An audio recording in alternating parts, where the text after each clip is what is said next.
Boa noite a todos. Estamos mais uma vez para o Evangelho com Jesus.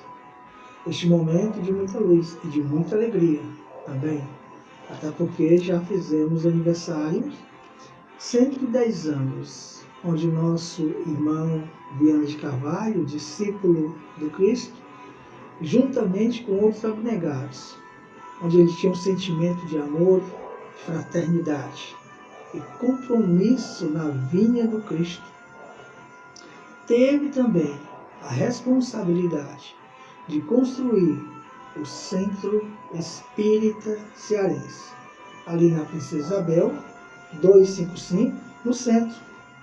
Aquela casa onde vem há 110 anos, acolhendo famílias, esclarecendo, consolando, sempre no trabalho, nos passos do Cristo.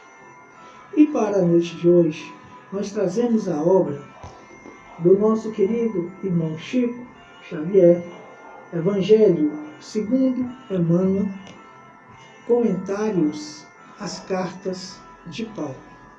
É exatamente aí que, após a análise de Emmanuel em cartas de Paulo, ele nos traz, o Espírito Emmanuel, uma reflexão sobre acordar e erguer-se, a necessidade de estarmos todo dia alargando as nossas consciências e, é claro, voltados para os serviços da vinha do Cristo. Mas antes, Paulo vem exatamente há 2000 anos nos alertar quando ele diz: ó tu que dormes, desperta e levanta-te de entre os mortos, que Cristo te iluminará. Efésios 5:14. E aí vem exatamente o nosso querido Emmanuel. Acordar e erguer-se. Há milhares de companheiros nossos que dormem indefinidamente, enquanto se alonga debalde para eles o glorioso dia de experiência sobre a terra. Percebem vagamente a produção incessante da natureza, mas não se recordam da obrigação de algo fazer em benefício do progresso coletivo. Diante da árvore que se cobre de frutos ou da abelha que tece um favo de mel, não se lembram do comezinho dever de contribuir para a prosperidade comum. De maneira geral, assemelham-se a mortos preciosamente adornados. Chega, porém, o dia em que acordam e começam a louvar o Senhor, em êxtase admirável. Há muitos irmãos de olhos abertos, guardando, porém, a alma na posição horizontal da ociosidade. É preciso que os corações despertos se ergam para a vida, se levantem para trabalhar na sementeira e na seara do bem, a fim de que o Mestre os ilumine. Esforcemo-nos por alertar os nossos companheiros adormecidos, mas não olvidemos a necessidade de auxiliá-los no soerguimento. É imprescindível saibamos improvisar os recursos indispensáveis em auxílio dos nossos afeiçoados ou não, que precisam levantar-se para as bênçãos de Jesus. Não basta recomendar. Quem receita serviço e virtude ao próximo sem antes preparar-lhe o entendimento, como espírito de fraternidade, identifica-se com o instrutor exigente que reclama do aluno integral conhecimento acerca de determinado e valioso livro, sem antes ensiná-lo a ler. Disse Paulo: desperta, tu que dormes, levanta-te dentre os mortos, e o Cristo te iluminará. E nós repetiremos: acordemos para a vida superior e levantemo-nos na execução das boas obras, e o Senhor nos ajudará para que possamos ajudar os outros. E é exatamente esse chamado, este momento em que a luz nos chega, para que possamos estar atentos vigilantes. Jesus já nos dizia, orai e vigiai. Vigiar e orar sempre, servindo sempre, trabalhando sempre.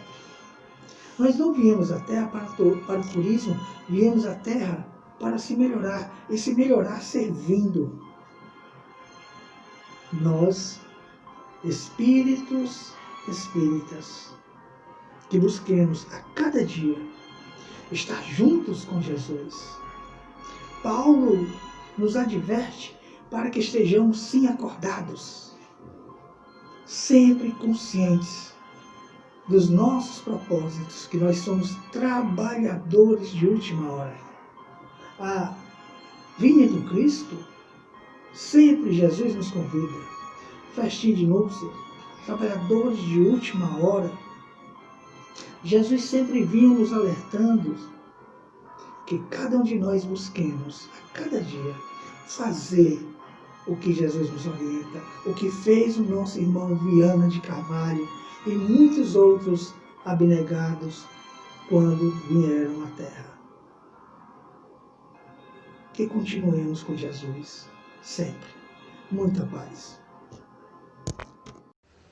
Senhor Jesus, nesse momento, Senhor, como em todos os momentos de nossa vida, sempre que podemos lembrar desses governantes, pelo nosso país, pelos líderes religiosos, que todos eles possam ter, Senhor, o teu amparo, a tua luz, que penetre neles, Senhor, a tua misericórdia e o teu entendimento, que possamos, Senhor, sempre estar em sintonia com esses irmãos, torcendo para que dê tudo certo, para que eles tenham o despertar do bem.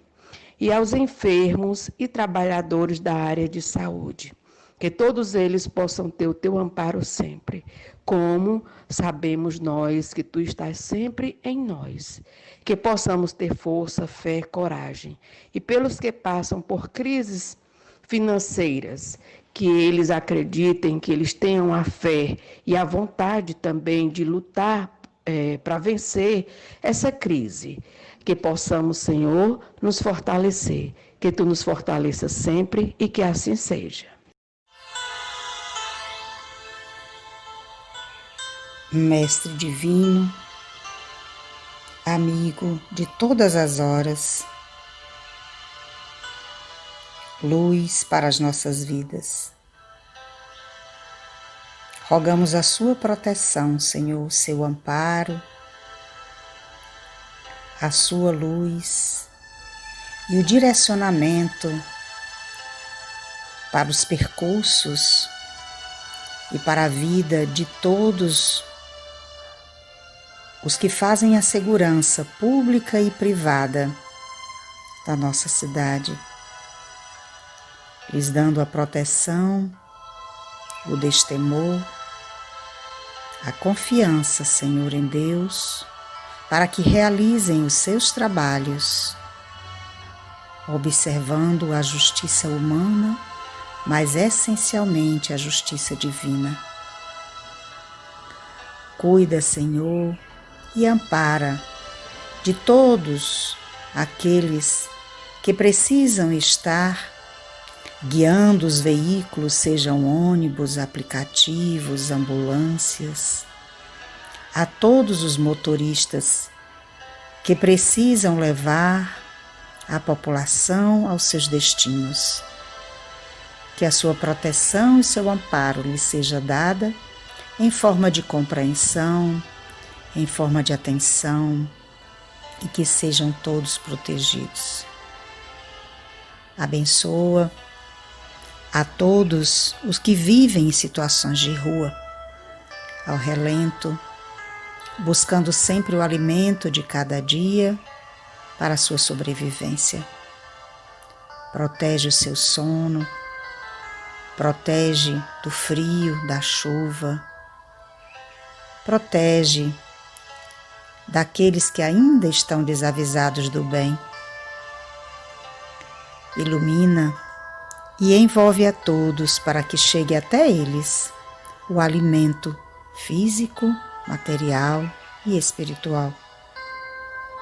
Também te rogamos, Senhor, pelos nossos irmãos que nos ajudam a manter o saneamento da cidade, fazendo a limpeza, os garis, os motoristas,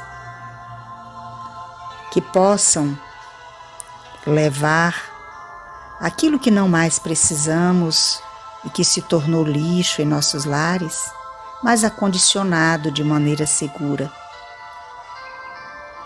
Protege e envolve os nossos irmãos que estão nos cemitérios, como coveiros, e estão ali ouvindo e sentindo a dor dos familiares daqueles que partem para o plano espiritual. Protege o Senhor, derramando sobre ele o bálsamo da saúde, da higienização, dos cuidados, para que estejam protegidos de todos os males. Enfim, Senhor, derrama sobre todos a sua bênção, bênção de paz e de luz, sempre. Que assim seja. Anjos do bem e das consolações, encarregados pelo recebimento dos irmãos que retornam ao plano espiritual, seja por causa desta pandemia ou de variadas enfermidades no Brasil e em outros países. Que as energias de amor e de paz emitidas nos acolhimentos espirituais possam alcançar a todos esses irmãos e principalmente aos que não suportaram a dor do desespero da alma e abreviaram sua partida. Que sejam aconchegados nos braços de Nossa Mãe Maria Santíssima e aliviados de suas dores e tormentos. E no retorno ao corpo físico, possam sair vitoriosos em seus planejamentos carnais e espirituais. Com as bênçãos do nosso Mestre Jesus Cristo, possamos todos prosseguir na estrada da paz e do amor universal. Que assim seja. Querido Jesus, voltando o nosso olhar contemplativo para a Sagrada Família de Nazaré, vamos neste momento agora pedir a vós a proteção para todas as famílias do mundo. Que abençoados sejam os pais, mães, os filhos e todos os representantes responsáveis pelas famílias, para que a paz, a harmonia, o amor reine em todos os lares. Pedimos também, Senhor Jesus, por toda a sociedade brasileira, para que a vossa paz seja uma tônica entre todos os irmãos brasileiros, que as discórdias, as dissensões, as intrigas possam desaparecer do nosso país, que nós possamos ser verdadeiramente uma sociedade representante da pátria do Evangelho, que é a vivência do Cristo. Nós queremos te pedir, Senhor, pelos nossos irmãos presidiários, para que eles possam, nessa dor que estejam vivendo pela privação de sua liberdade, voltar o seu olhar para Deus, para que assim sendo possam encontrar a libertação definitiva dos seus espíritos. Fica conosco, Senhor Jesus, hoje e por todo sempre. Que assim seja. O Médico Jesus, de José Carlos de Luca, para melhorar agora. A vitalidade divina se derrama sobre mim e auro-a em excelente disposição emocional. Liberto-me das cargas tóxicas, do desgaste psicológico, Sou de procedência saudável. A doença é acidente de percurso, que me não impede a marcha. Sadio e confiante, avanço, vitalizado pelo fluido da fonte geradora da vida.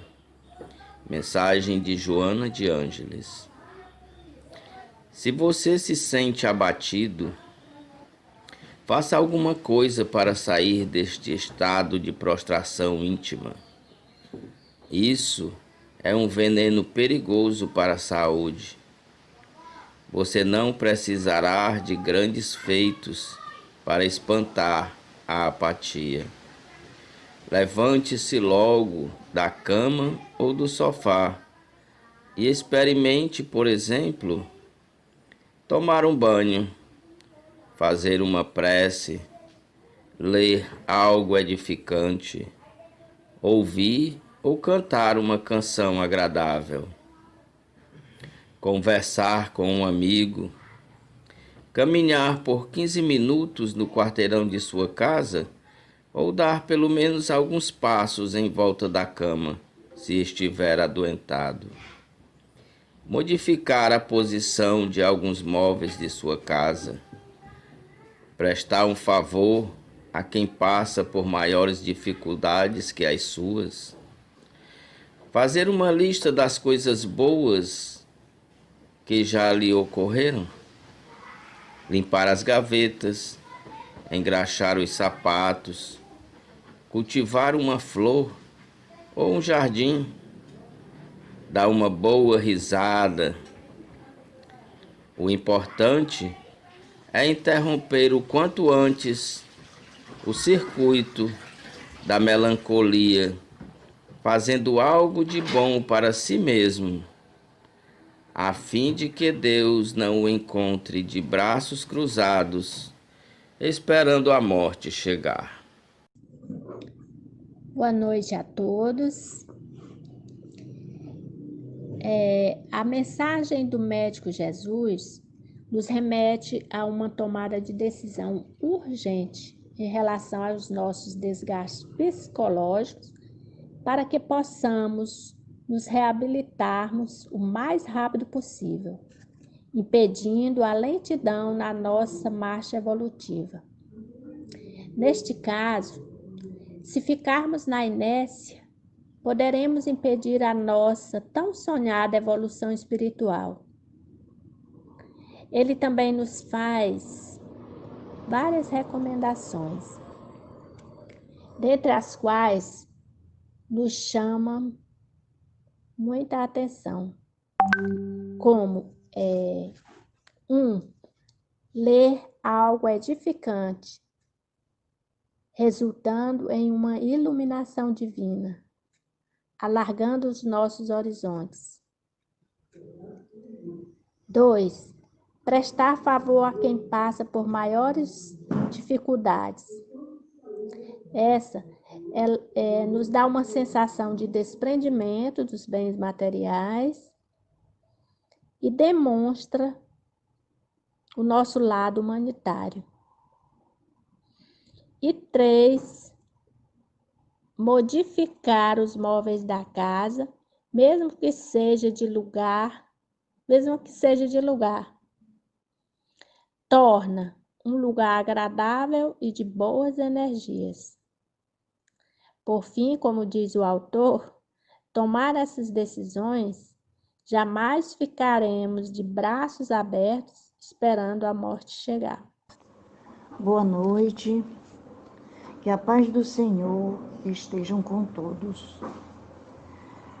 Capítulo 5, Bem-aventurados os aflitos. A verdadeira infelicidade.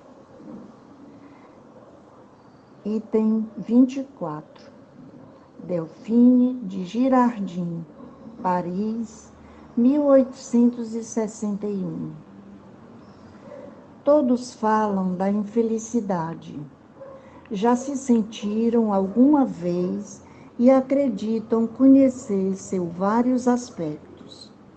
Eu venho vos dizer que quase todas as pessoas se enganam e que a verdadeira infelicidade não é aquilo que os homens, ou seja, os infelizes, supõem.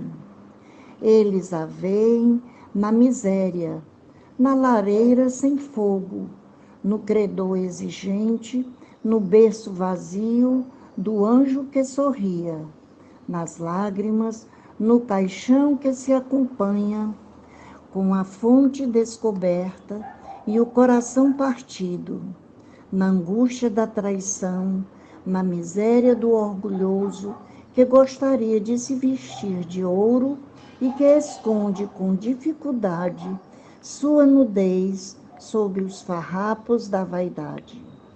Tudo isso e ainda há muitas outras coisas dá-se o nome de infelicidade na linguagem humana.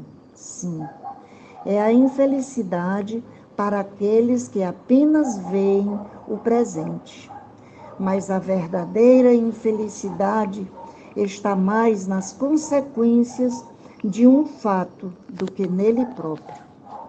Dizei-me se o acontecimento mais feliz para o momento, mas que depois resulta em consequências desastrosas, não é, na realidade, mais infeliz do que aquele que, à primeira vista, causa uma viva contrariedade, mas acaba produzindo o bem?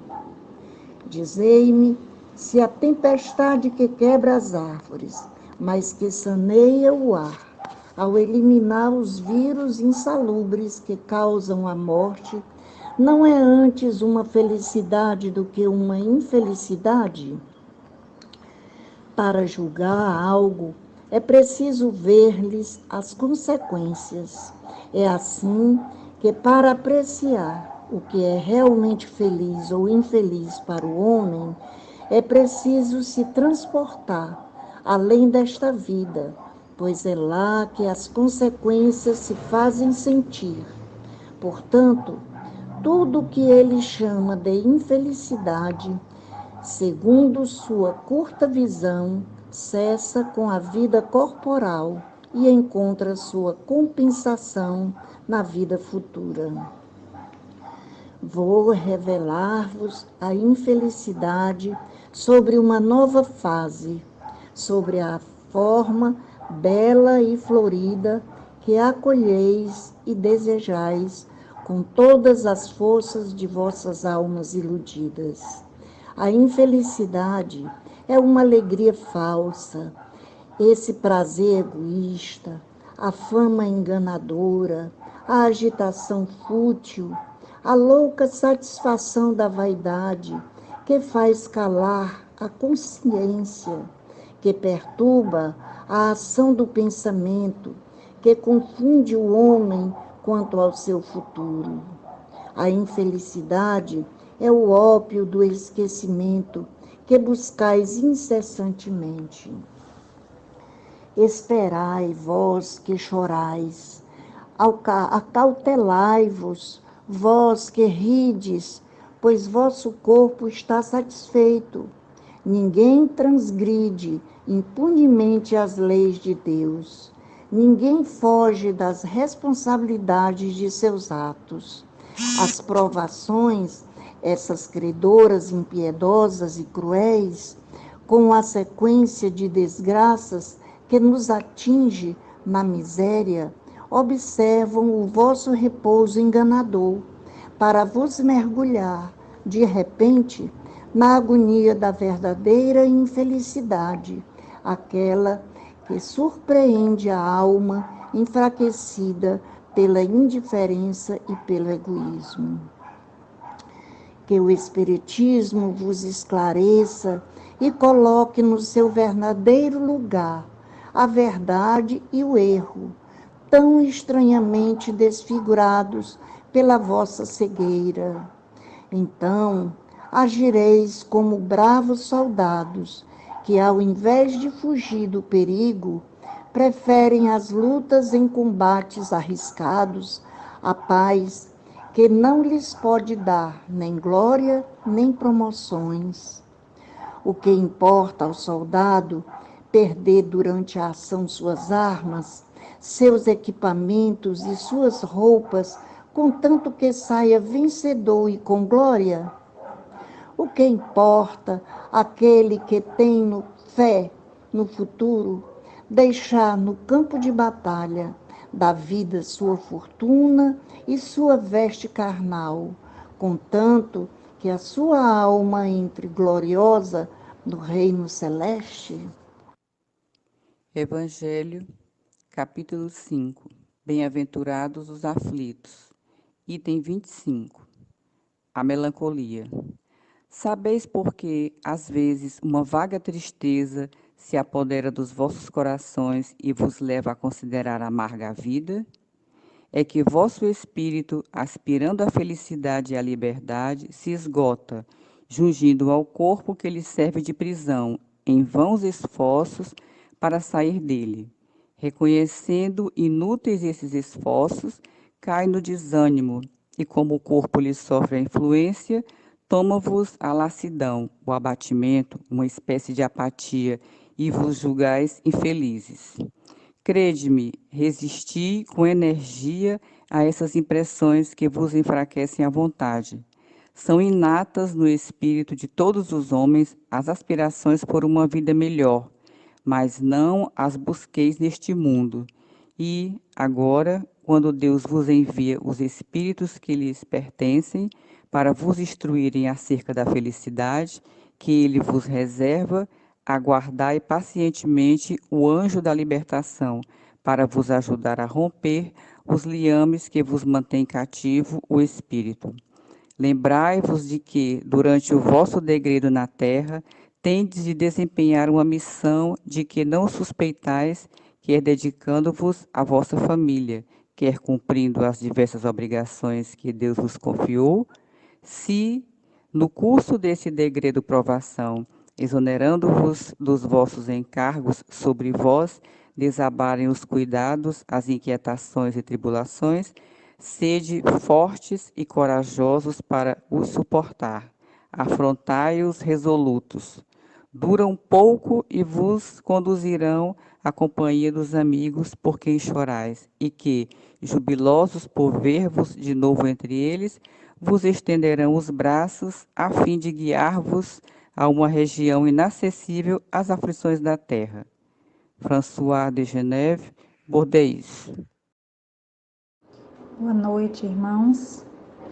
O comentário sobre os itens 24 e 25, eles são bem fáceis de fazer porque eles têm muito a ver com o nosso cotidiano. A gente fala muito de desgraça naquilo que nós entendemos por desgraça, né? A miséria, a fome, a criança que chora, as lágrimas de alguém acompanhando alguém que desencarnou, a angústia, enfim, muitas coisas que nós chamamos de desgraça. O que nós estamos vivendo agora, né? Tudo a gente imagina no nosso pensamento bem pequeno que é a desgraça. Essa é a verdadeira desgraça na linguagem humana.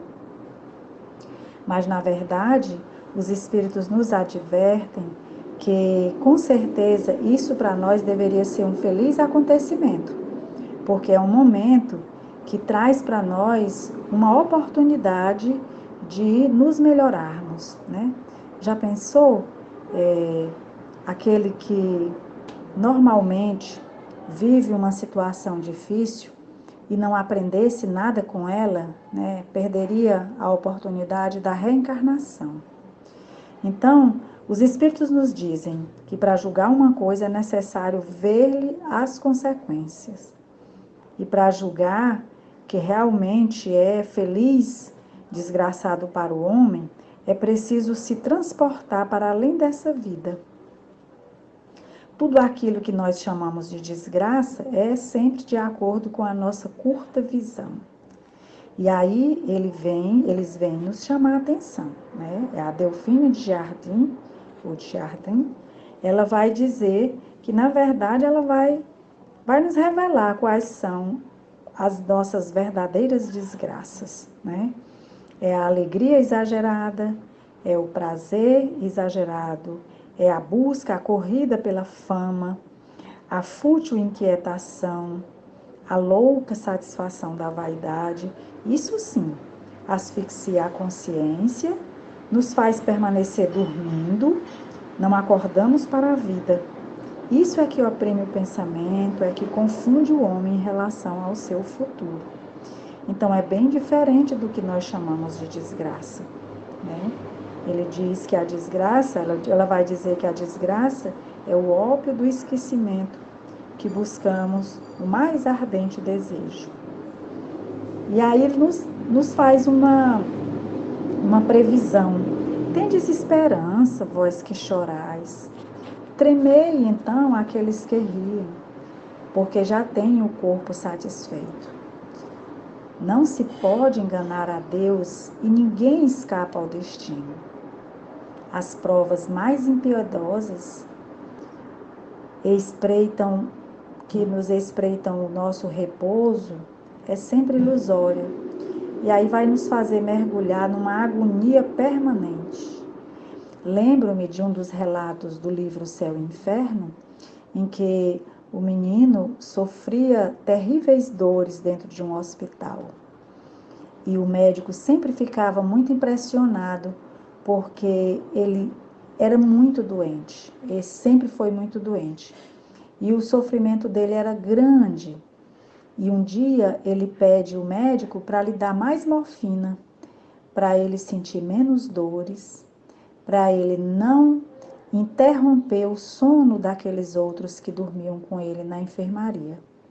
Isso é de uma grandeza estonteante. E quando ele desencarna, ele vem à Sociedade Parisiense, né, de Estudos Espíritas relatar a sua desencarnação e a sua atual situação. E se revela muito feliz, isso está no capítulo dos Espíritos Felizes, se revela muito feliz porque suportou bem o sofrimento. Ele conta que numa encarnação anterior, ele tinha sido muito orgulhoso, omisso, presunçoso, e veio com aquela doença terrível que o fez desencarnar bem jovem, ainda adolescente. Era uma criança, na verdade, saindo da fase da criança, da infantilidade, para a fase da adolescência. Talvez estivesse na puberdade, né? E nisso aí, se nós olhássemos para essa cena, diríamos, mas que desgraça, como é que pode? Às vezes um casal tem um filho, prepara tudo, né? Tem o berço cheio de enfeites, uma vida farta, e de repente aquela criança se torna paralítica. E a Joana nos explica que muitas pessoas que se tornam paralíticas depois de algum tempo vivendo uma vida muito agradável, muito saudável, normalmente foram suicidas. E a hora do resgate nem sempre é imediatamente a hora que nasceu. Começa o resgate tempos depois. Aí vem uma poliomielite, como naquele tempo, outro, uma queda simples que deixa uma pessoa paralítica. A gente vai dizer, mas que desgraça. E não é. Não é desgraça nem para os pais e nem para aquela pessoa. Então o Espiritismo nos traz essa clareza, né? Nos traz essa transparência em relação às nossas desgraças. E com relação à melancolia, a Françoise de Geneve vai nos dizer também que essa vaga tristeza que se apodera de nós de vez em quando é uma saudade que nós, como espírito, temos, porque estando aqui na Terra, estamos enjaulados nesse corpo. E esse corpo não nos pode fazer voar, ir para onde a liberdade nos chama. Então, nos dá essa sensação de prisão e ela se manifesta através de uma melancolia, né? E aí, ela vai dizer Também que Deus nos envia os seus espíritos para nos instruirmos sobre a felicidade que está reservada para nós. Que nós devemos pensar que temos a cumprir uma prova na Terra, uma missão, uma expiação até mesmo, né? E que às vezes devemos nos devotar mais à família, cumprir os nossos deveres que normalmente a gente não quer cumprir. Vamos imaginar que dentro do movimento espírita nós vamos encontrar muita gente que já tem o conhecimento da doutrina espírita, já fez várias leituras, no entanto, continua sem cumprir os seus deveres, achando que a vida aqui é um palco de diversões.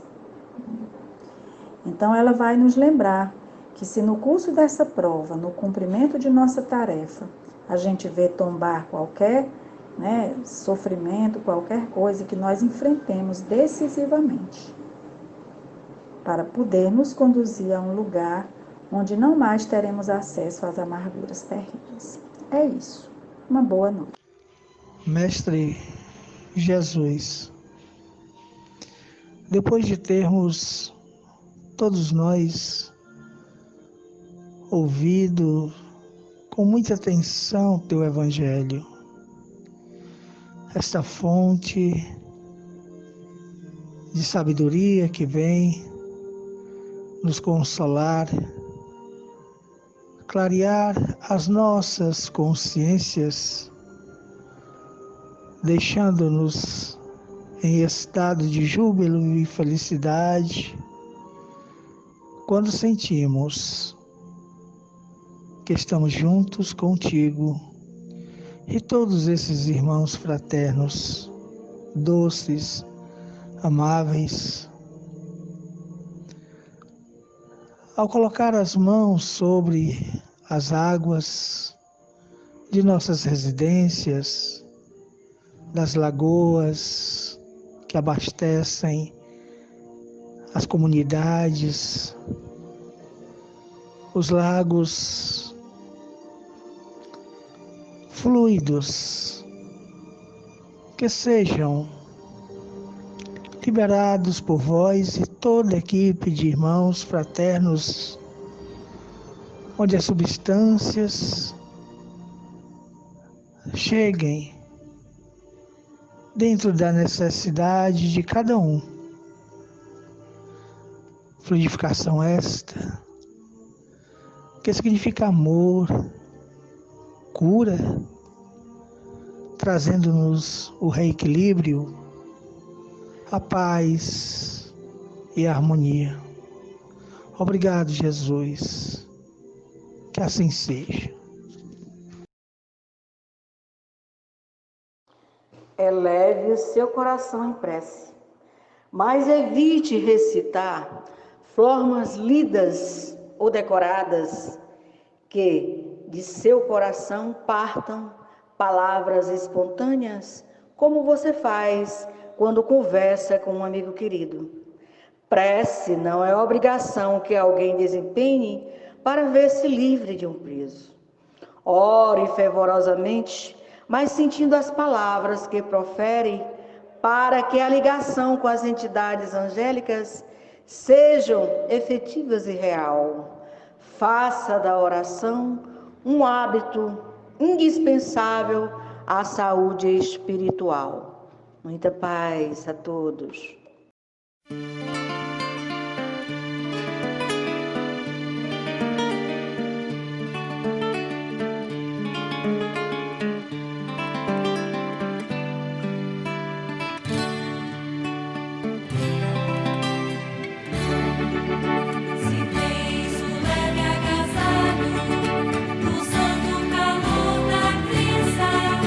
Exemplifica o trabalho, sem cuidar da recompensa.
gente